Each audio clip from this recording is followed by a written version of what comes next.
ARK just dropped a massive patch, and I'm not kidding when I say it changes everything. They completely nerfed a lot of dinos, they added over about 100 different quality of life changes, and most importantly, fixed a lot of major bugs. Let's get right into it. So something that's actually pretty insane, and I'm extremely happy that this has been added, is auto run. If you hold down R on your computer, I do not know what it is for Xbox and PlayStation, and you hit this thing called auto run, it will literally just auto run your character for you. And in my opinion, this is something that was needed in the game for such a long time, because I remember having to go farm stuff all the time, and then you gotta fly back to base on like an RG across the center or something. Oh my god, that used to suck. But yeah, the auto run works for players and actually does work on dinos, so let me show you that. But yeah, so you just hit the same menu and just hit R, and it just will auto fly for you, which is phenomenal. Like, this is probably one of the biggest things that I really like about this update, and a much needed patch. So we have phoenixes. Phoenixes have always been, a pretty big thing in the game, but with this new patch, they are actually now breedable, which is pretty insane. Something I honestly did not expect the devs to do at all. But yes, we got a male and female phoenix here. Here's what the egg does look like. Now, it's a pretty cool looking egg in my opinion. It's the exact same way you would just breed everything else. I mean, you just hit breed and they breed. So let's go ahead and hatch out this baby phoenix, and just to show you guys at least just what they look like as babies. All right, so let's go ahead and hatch this thing, and let's see what that baby looks like. Oh my god, look at the little thing. Pretty simple. I mean, it's just something kind of cool to have, but that is going to be a pretty big game changer just for trying to find phoenixes. Just finding the first couple phoenixes is going to suck. But after you have two, now you don't have to go back to Scorch, and deal with the heat waves. You're just good to go, and then you have a bunch of phoenixes. This video is sponsored by Mitra 9. Mitra 9 is a non-alcoholic supplement that quite literally makes you feel good. These drinks give you a high, but without the impairment. They have a ton of great flavors, my favorite being root beer. If you're looking for a new drink to replace your coffee in the morning, Mitra is the way to go. Simply go to mitra9.com and use my code OUTCAST for 25% off your entire order. Now, back to the video. So the devs definitely listened to us about, getting rid of the desert crack, and they randomly just went ahead and added a whole new cave pretty much right where the desert crack is. Desert crack is like right here. They just added a brand new cave right here. So the coordinates are 62.6 latitude and 59.0 longitude. That is your coordinates for this cave. Here is the surrounding area. It's pretty much right next to desert crack, and they specifically said that this is a PvP cave. Now this is pretty big in my opinion, because it's a pretty nice cave to add. The entrance is a little bit bigger than I wanted though, and a huge downside is they put freaking water in here. I don't understand why you put water as a pathway leading in here, because now people can just turret rafts or just raft their way into the base. Huge downside of this. The cave's pretty big though, I'm not gonna lie. It has a lot of room in here to work with. You have this annoying pillar right here, right as you enter into your main open space. That's frustrating. I hate when they do that kind of stuff. And then you have this back area. It does keep going back here, not too much farther though. I mean, you got a good amount of room. You got yourself a little mesh area right there as well. But I don't really know if this is a PvP cave. I'm sorry, ARK. I just feel like they don't know what we truly want. And I'm sorry, this is just not a PvP cave in my opinion. But hey, it still is something. Now the Doed and the Enki have two new settings, technically, and the Dunkley, but I mean, these two are, in my opinion, a little bit more important unless you're farming underwater. But they have a new setting, and that is called harvest only settings. Now this allows you to basically choose and pick what exactly that you want him to carry.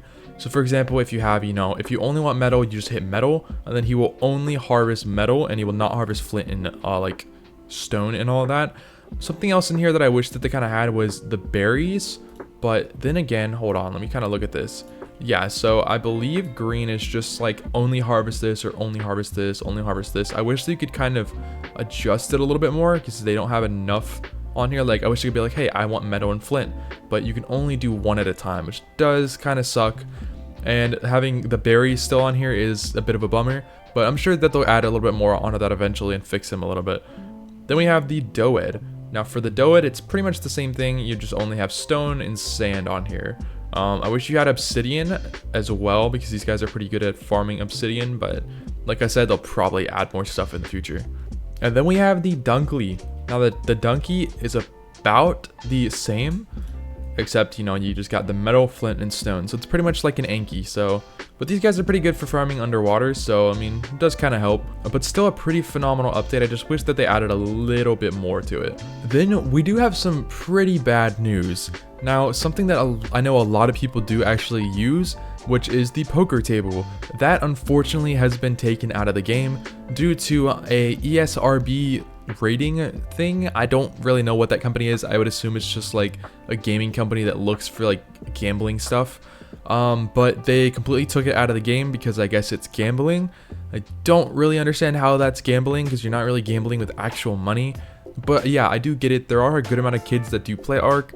So, I mean, it does kind of make sense, but still is a huge bummer because that's something that I personally would have used quite a bit, you know, back whenever I was in a couple tribes, like a couple of the bigger tribes, I would sit there and use that poker table. It's just a fun little thing to use, you know, when you're bored, waiting for some metal to smelt or something. So it is definitely a bummer, but I mean, I totally understand. Alright, so another amazing thing that ARK added, which I wish that they kind of did a little bit more detail to this and put this on the main screen. If you hold down H on your keyboard, you can see there, here, let me move, but you can see in that corner, it's a little hard to kind of see it, but you got all your armor down there. Okay, here, I'm gonna get on the rocks. There you go. Alright, so now you're able to see it. It shows you your armor HP, which is absolutely huge. That's something that I've been really wanting in the game for a very long time. And yes, there are mods for it, which is a big thing, but having that on screen is just a huge thing. Now, I wish that it was just on screen, you know, above your like health bar area, you know, your weight, all that. That would be huge. I really wish that they put it on there, but I mean, I understand it for like the PvP side of things, but still is pretty cool. And now structure building has had a major update, and this is even huge for me. This is huge for a lot of you guys that like to build those just massive towers. But something pretty cool, so let's say that you're placing down walls, right? And then you're like, oh, I forgot my foundations, you know, and on your hotbar. So you gotta go into your inventory, get your foundations, drag them down, then go back to building. Not anymore. So let's say that you're putting down walls and you're like, oh, well, I'm gonna switch. If you hit your mouse wheel and you press it in as you're looking at a different structure, it'll switch onto that structure, allowing you to just build more of that said structure that you're looking at. Now, this only works as long as you have those other structures in your inventory. If they're not in your inventory, it's not going to work. In my opinion, this is a phenomenal thing. This is another amazing thing with this update. I absolutely love it. I mean, it just makes my life so much more simple, and I don't gotta go searching through my inventory, just, you know, trying to find a certain item. It's just because that's just frustrating, and those extra seconds really do add up. Okay, so this is a good amount of just updates, all kind of different, but they're all including these dinos, so I'll just put them all kind of in one. First up, we have the Quetz. The movement speed on the Quetzal has been increased by 15%, which is pretty big for a Quetzal. So I'll show you the new speed. It's hard to show you what the old speed was because I did not expect this to come out. So I didn't really have like a video ready, but it's hard to tell. I mean, they're still insanely slow, but their movement speed has actually been updated and you can see it slightly, but it still isn't anything like too crazy. And then we have the Spino, which their health scaling has been increased by about 15% as well, which is pretty big for the Spino. I mean, that buffs the Spino in fights. So, I mean, there's that. That's pretty big because I'm not going to lie, the Spinos used to be like okay for some boss fights, and now they're actually kind of worth it to take into a boss fight. They're pretty equal to the Rex now, and they do bite faster, so they kind of hit harder. So in my opinion, I think these are going to be better than Rexes for most boss fights, even though a lot of people don't really use Rexes anymore. But still, they're pretty much equal to them now. And then we have the Mammoth, which it has the same increase. It's got a health scaling increase of 15%, just to help buff them as well. Now, this is useful, but in my opinion, it's only really useful on PvE. I don't really see this being useful on PvP. I mean, Mammoths are never really that great to begin with for most things PvP, other than the War Drum effect that they have. But other than that, I mean, nothing too crazy with them. And then we got the Bronto, which also has a 15% increase for health. And that is pretty big as well. I mean, because Bronto was, I'm not gonna lie, the Bronto used to be like the meta back in the day. Like, it was the thing. It's what everybody used to go like raid bases. And then they nerfed the Bronto a ton. So it's good to see that the Bronto's getting some love back to it. Because, man, the Bronto... it's been pretty rough for the Bronto the last couple years, I'll just say that. And then we got the Pyro main. Alright, so this was a update to the damage over time for the fire effects when it's, you know, just attacking players. It dropped down from 30 down to 20 seconds. But yeah, so I mean a 10-second decrease on that, which is pretty big. It does help nerf the Pyromane a little bit, because I'm not gonna lie, the Pyromane is still a little too overpowered in my honest opinion. It's just too much. And then we have the Facilis, or the Facilis, however you say that. Now this dino has a damage scaling increase of 20%. Which is pretty big. I mean, 20% is a good chunk. I mean, that's almost a fourth of an upgrade for this guy. So he can damage quite a bit more than before. I mean, that's pretty big for him. And then we have the Basilisk, which had a bit of a reduction.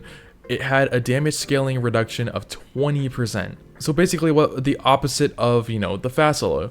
Now, I'm not gonna lie, the Basilisk has always been pretty overpowered, especially on Aberration. I mean, with the poison balls, you know, and the hit and the hard hitting.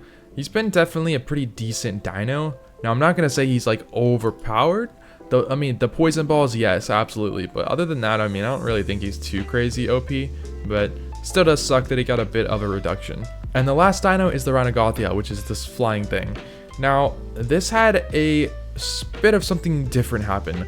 Now, the saddles are now capped to a 75 armor saddle, meaning that you cannot go any higher. For some reason on my single player, it's allowing me to spawn higher than 75. I don't know what's going on with that. It must just be a setting that I have enabled. But yeah, so I mean, you are able to only go up to 75 now, which does kind of nerf these guys a little bit. But I mean, I totally understand it, as these guys can literally pick up practically any dino. But yeah, I mean, considering that these guys can pick up stuff, for example, like a Basilisk, it makes sense that they got a nerf, because these things are just absolutely insane. And then we have the Tribe Tower. Now the Tribe Tower has had a buff which is double what that current buff was. So, you know, when this thing is activated, it will have a double buff, which is pretty big. I mean, you're literally doubling everything. So, I mean, that's pretty important. I think that's pretty good. But, I mean, I'm going to be honest. I mean, I get it for like a PvP server. I understand it. But it's just, I don't know. It's nothing too crazy in my honest opinion. Now, something that's pretty minor, but is also still kind of a big thing, especially for the Rock Drake, is you can no longer equip weapons on a Megalania, Rock Drake, or a Ravager. Now, I mean, I kind of understand it, but at the same time, I feel like this is more of like a PvE kind of thing. But yeah, as you can see, I'm hitting my shotgun icon, and you can no longer get it out, which does kind of suck. Now, on something like the Rock Drake, it's kind of a bit of a bummer, I'm not going to lie, because that's how a lot of people, you know, can do boss fights or can fight a lot of stuff on just Aberration. So that part does suck.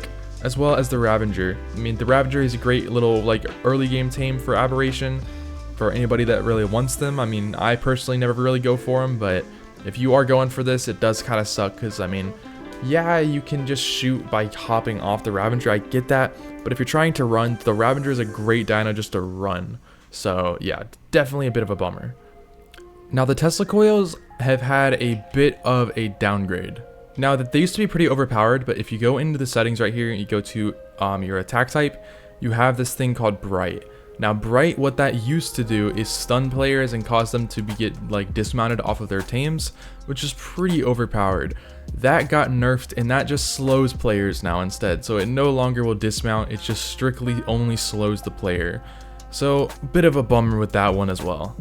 Now there's been an update to the Yeelings as well. So now they can use Titan Boa Venom to actually poison on their feathers.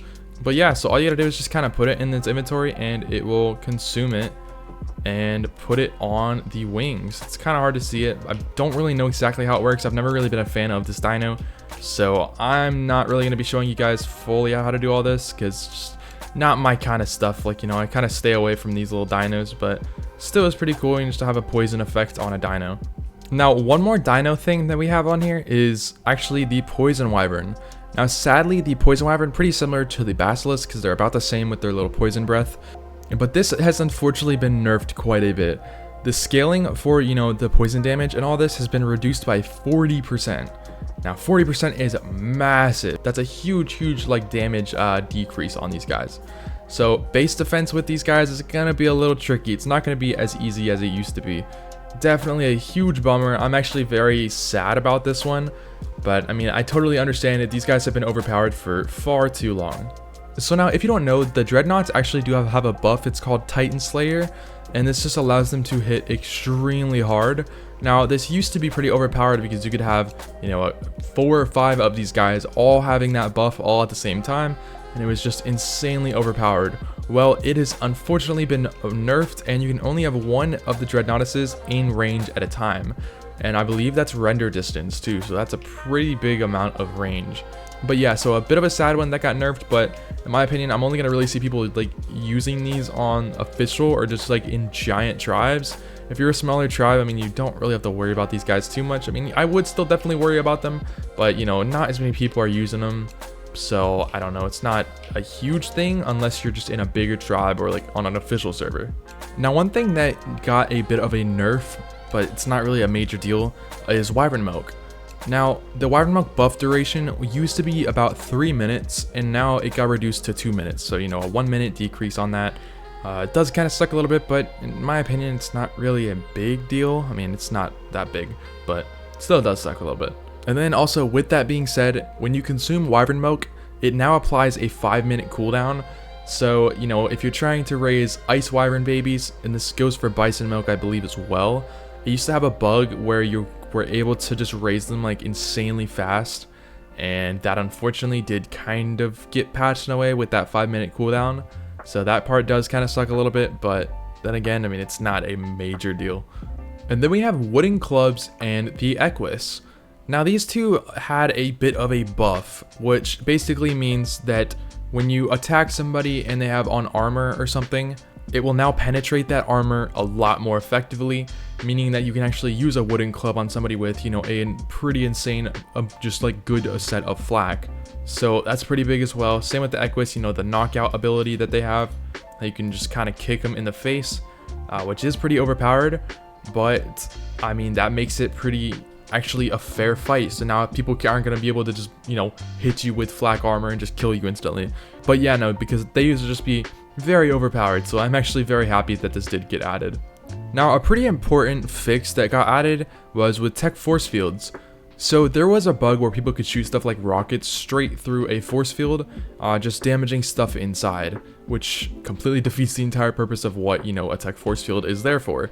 So I'm very happy that that got patched, but yeah, according to them, it's 100% fully patched now, so there's that. Now, lightning wyverns have always been known to be just extremely overpowered when it comes to, their lightning breath, and it still is very overpowered. It's probably one of the most overpowered wyverns, and at least just in my opinion. Now, what they did is they fixed the breath effect, because what it used to do, and I did kind of abuse this quite a bit, but if you just shoot the breath at a player, it has like a couple, it has the chance of just straight up just shooting straight through the armor of a player, meaning that it will just one tap somebody even with full set of flak or good flak, full tech armor, literally anything. It was pretty overpowered, but that has unfortunately been fixed. Took them a while to fix that one, but that one is definitely sad. That does sadden me a little bit. So now, mechs used to be pretty overpowered with the tinkering desk. This was only on for a short period before they patched it. Yeah, it basically just allowed you to just combine the blueprints for a mech and make a pretty overpowered mech, which was just a little bit broken. Now, they have actually re-enabled this in the Tinker Desk. I don't exactly know what they did for this yet. I'll have to check it out in a future video. But it is good to know that, you could potentially build another overpowered mech. I don't think it's going to be like it used to be, but hopefully that means that we can have more than just, just a regular mech, because a regular mech is just kind of boring. And then we have another interesting one. Now, this includes doors, but apparently the door structures no longer exert enemy foundation control. That one's kind of confusing to me. I don't really understand what was going on with that one at all. I mean, I've definitely heard about stuff with doors, but I've never seen anybody abusing doors with foundations, because this is really just kind of PvP. Actually, no, it would make sense to be on PvE as well. But yeah, I don't know. Something with door frames are messing up foundation spam, I guess, or just something. Or just controlling over top of other foundations. I don't know. I really have no clue about this one, so let me know in the comments if you guys know exactly what they're talking about here. Alright, now funny enough, I actually covered these mannequins literally yesterday, talking about how they had a limit of 150 because there was something a little bit broken about these mannequins. But something I didn't really know about, they literally just patched this. Now, you used to be able to place 150 mannequins, and now you're only able to place 20. So that definitely sucks, because you can't spam any more mannequins, so that kind of patches that glitch that we had in our other video. At least it patches a part of it. You can still do some things with a mannequin. If you want to figure that out, go check that video out. It's the video that's right before this one. But yeah, there was some interesting things that you can do with these mannequins. But yeah, now it is unfortunately limited to 20 per range. And this range is about the same as, like, for example, a turret range. If you've ever seen, like, you know, how big that is, it spans a pretty good distance. So just something simple, but it does kind of suck for being able to just exploit the game a little bit. But then again, you know, it's an exploit. It deserves to be patched. And then something else that I also covered yesterday is tech bunkers. So you used to be able to place up to, it says 5, but it was only 3 on here for me. So basically how it used to work is you can put, you know, tech bunker on some, you know, if you build some pillars up, put a tech bunker and it can be floating in the air. And then you can basically just keep doing that and build all the way up higher and higher and higher, and then take down the bottom tech bunkers. Just keep building up all the way up until the world limit, like I did with this tech bunker. They have unfortunately patched this, so this can no longer be done. I don't think it can, at least. I don't really know yet. I'm gonna have to test that. But yeah, as you can see, you can only place 1 tech bunker down now. So definitely a bummer. I'm very, very sad about them patching this. But I mean, I totally understand it. Now this update also brings 3 brand new dinos onto Ragnarok, being the Archelon, which I honestly thought was already on the map, I just haven't really seen any. But yeah, they spawn everywhere, which is awesome, and those can be found on pretty much any beaches. Next up, we got the Gigantoraptor, which is this giant bird looking thing. He can be found over in like these open grassland areas. At least that's where I've kind of found him more often, is just around here, but they usually always spawn with a nest, so just look for that nest. They're pretty big as well. And then lastly, the Rhinogothia also does spawn on Ragnarok. He spawns pretty much where there is a swamp. So if there's a swamp area, just keep looking around there and you'll find them. That they usually hover just above like the treetops, so just keep an eye out for them. Now also with the update, this did add a lot of aberration stuff. Like for example, we now have some blue gems on here. And then we have fungal wood, so that means that we have fungal trees. We have the mushrooms, so we have the Ravik mushrooms and the aquatic mushrooms, or auric mushrooms, I believe. I don't know how to say those. But yeah, so to my knowledge, at least from what I've heard from other people, is that the blue gems can be found around snow regions or pretty close to a lot of crystal spawns as well. So they're just kind of randomly scattered around the map. And that is really just used for making cliff platforms. Now the fungal trees you can also find over in the swamp area. I know that's one of the spawns. I don't know any of the others, but the fungal trees kind of pop out at you. They're a little different looking trees, so they're pretty easy to spot. But then those mushrooms as well are just randomized. I still don't know where to find them. I've been looking for these for a while and I just cannot find them. But yeah, still is pretty cool. I mean, you can find a decent amount of them, I feel like, in that one cave, in Castle Cave, because that does kind of remind me of like an aberration styled cave. So yeah, definitely an amazing thing to add onto the map, but in my opinion, it kind of just defeats the purpose of going to aberration to go get those stuff when everything is on one map. So I'm not a huge fan of that.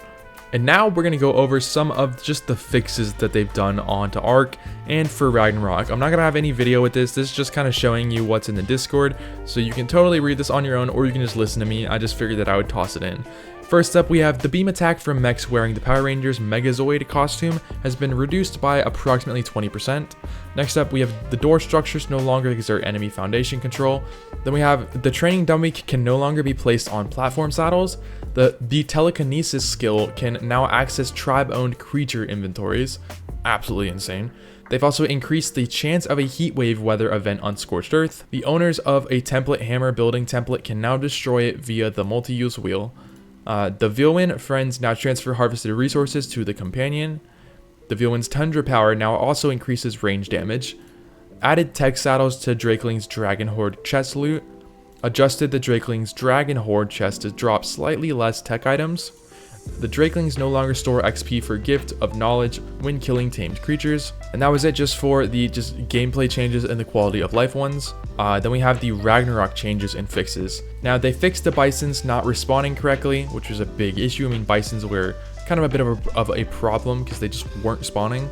And they fixed temperatures not rising during the daytime. I personally didn't really notice that issue, but they fixed the daytime transition audio not respecting audio sliders, which audio was very, very loud. So I mean, hopefully that fixed that loud audio issue. Fixed overly red morning and sunset events. I didn't really see anything about that, but yeah, fixed the Dreadmare's Dark Altar not working, fixed the Pyromane being killed to the jungle dungeon's lava, fixed rafts getting stuck traversing parts of the ocean, and then they reduced weather event frequency, fixed no snowfall during rain event within the snow biome, fixed missing rain VFX during electrical storms, extended the no build radius outside of Labyrinth to prevent players from blocking it, but that is for PvE only.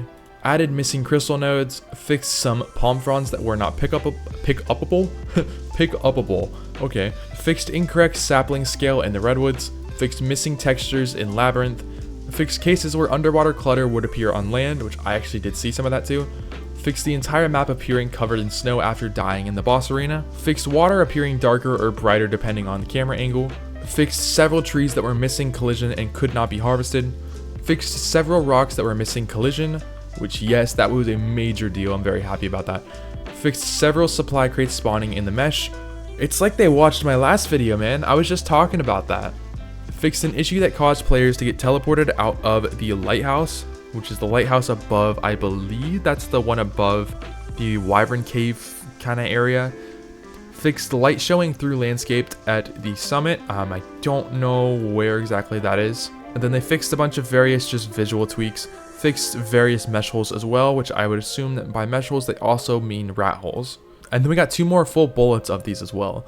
Now they fixed a case where changing settings in-game sometimes causes actors to appear invisible, fixed issues that cause structures to render on clients slower than 5.5, fixed some kill milestone cases where progression was not counting with some creature variants, fixed the cat dossier not unlocking, fixed the Drakeling's dragon horde key incorrectly requiring Bob's Tall Tales to use, fixed the skills that were placed on the hotbar preventing server transfer, fixed an issue that could cause incorrect new milestone to appear when partially completing multiple branches, fixed tracker skill highlighting low yield oil rocks in the ocean, fixed Vilrum unable to deploy on aberration, fixed the Vilrums getting stuck when trying to harvest a corpse, fixed the display case not displaying cryopotted creatures, fixed bisons damaging thatch when mounted, fixed the dark tech cape appearing messed up when spinning your character around, fixed missing tooltip information on your inventory sort button, fixed the various Armadago animation issues, fixed the Armadago's weight showing 0 after a server's restart, fixed lighting inside the underworld cave on the center, fixed large rocks in the lava biome rendering out too quickly on the center as well, fixed an issue that caused the Shastosaurus to constantly turn around during taming, fixed the cat animations that caused its paws to stretch, fixed the various Drakeling animation issues, fixed the Drakeling's inability to damage mounted creatures, fixed a visual issue when equipping a Drakeling, fixed gift or season VFX appearing messed up on Reapers, added missing multi-use wheel icons for the decor box, fixed the berry option appearing on enemy Reapers, fixed the mech attachments not breaking once reaching 0 durability, fixed tech bunker foundation check being too large, fixed inability to quick access the tech bunker inventory from its terminal, fixed the inability to access a baby creature's inventory when babyfying with a makeshift mega lab, fixed the scroll keybind not working with the minimap overlay, fixed map tab being skipped when using the cycle tabs keybinds with a gamepad, fixed cases where low foundations would prevent template hammer builds on rafts,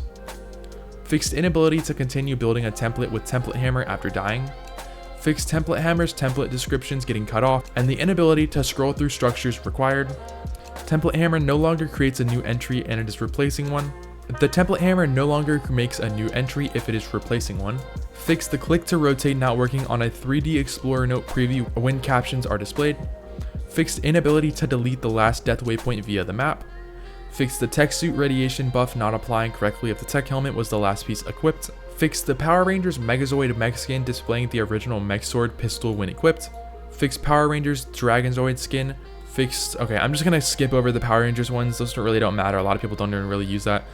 Fix the invalid error message displaying when left clicking without a target with the tech binoculars, and just fix multiple exploits. So that is it for all of this new updates for the quality of life features. As you can see, this is all one update. I mean, this is quite a bit of stuff that they fixed. I'm very, very excited that they did fix all this because, oh my god, it has been a really big problem for a lot of this stuff. And they also buffed some pretty big dinos as well, which is also big. But yeah, that's it for today's video. I hope you guys did enjoy. Hopefully you were able to learn something a little bit new. And don't forget to go check out Mitra 9. But anyways, thanks for watching.